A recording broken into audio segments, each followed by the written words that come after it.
It's now time for Energy Insights, where you get an inside view and local perspectives of all the oil and gas progress going on in the Mid-Ohio Valley. This program is being brought to you by the Southeastern Ohio Oil and Gas Association and can be heard every Saturday at 9 a.m. on local radio WMOA AM 1490 and ESPN radio WJAW FM 100.9 and AM 630. It's now time for the show. Here's Johnny Wharf, your local host.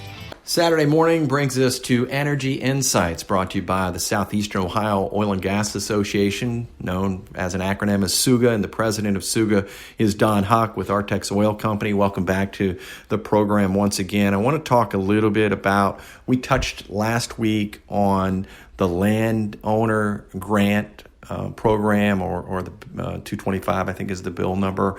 So maybe you can talk about that a little bit as it relates to the folks that are listening out there. Sure. The landowner grant program, again, the legislature expanded that program, put some more dollars in the budget, so to speak, for that, for ODNR to be able to address those issues and make it easier for landowners to be able to say, hey, I've got an orphan well on my property, and I'd like for it to be addressed. And they can go through the Division of Oil and Gas, and there's a procedure to follow that they can get that done with funds out of the oil and gas fund instead of the landowner having to address it with personal funds. Okay, that's always a good thing. And so the reference was orphan land well. And so for somebody that just was listening and said, what did he say? Orphan land well? Explain that a little bit. Well, an orphan well is a well that doesn't have an operator in the eyes of the state of Ohio. The industry precedes any regulatory scheme. The regulations for oil and gas came into being in the early 1960s. The oil and gas industry in Ohio dates back to the late 1800s. So there's a lot of activity that's happened. A lot of wells have been drilled, that sort of thing, prior to any type of regulation or tracking system, before computers and all those things. So there's wells out there that nobody knows anything about. And they just pop up, or let's say they pop up, they're found by somebody, and if it happens on their property, that's an orphan well in the eyes of the state of Ohio. Okay, invaluable information for somebody out there that has questions, and as it relates to this organization, SUGA.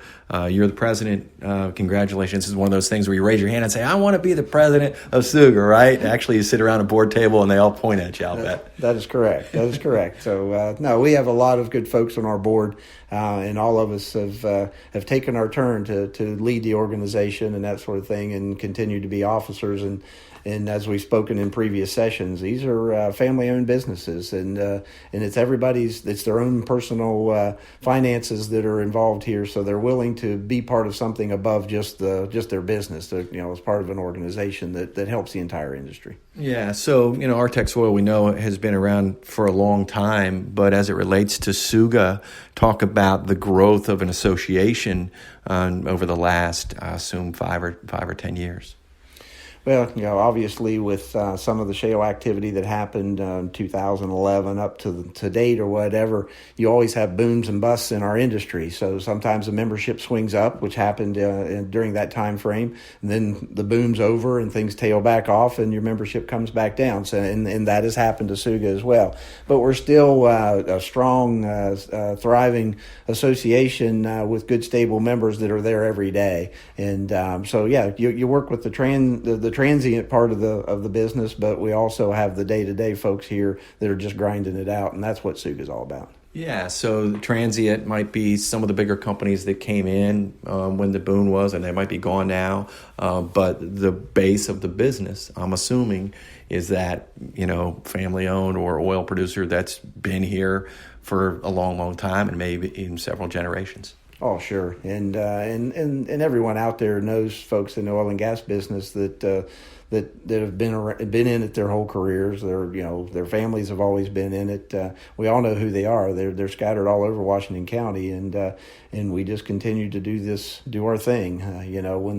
Regardless of the booms or the busts. And then in closing, just to swing back to the way we started the show, and I think we were talking about the landowner grant that could benefit somebody, and I would just encourage that that listener that's out there that might have an orphan well, or somebody ask them a question, that they can contact SUGA, whether they're a member or not, and get some information that might help them down the road and in their pocketbook as well. Well, sure, and if folks have a situation pop up where they they want to address a well on their property, whatever, and they don't know who to go to, you can contact the SUGA office. We'll direct you to the right folks, but it's the Ohio Department of Natural Resources Division of Oil and Gas. And of course, with all that stuff's online these days, but SUGA's always here to help, and we can direct you the right way. David Hill, our guest here on Energy Insights, brought to you each and every Saturday morning by our good friends at the Southeastern Ohio Oil and Gas Association. You can tune in next week for more right here on this station.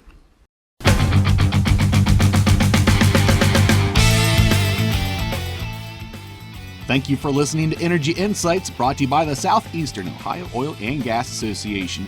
Tune in every Saturday at 9 a.m. on WMON ESPN Radio, WJAW, as Johnny Wolf brings you your local and inside perspectives of the oil and gas progress going on in the Mid-Ohio Valley.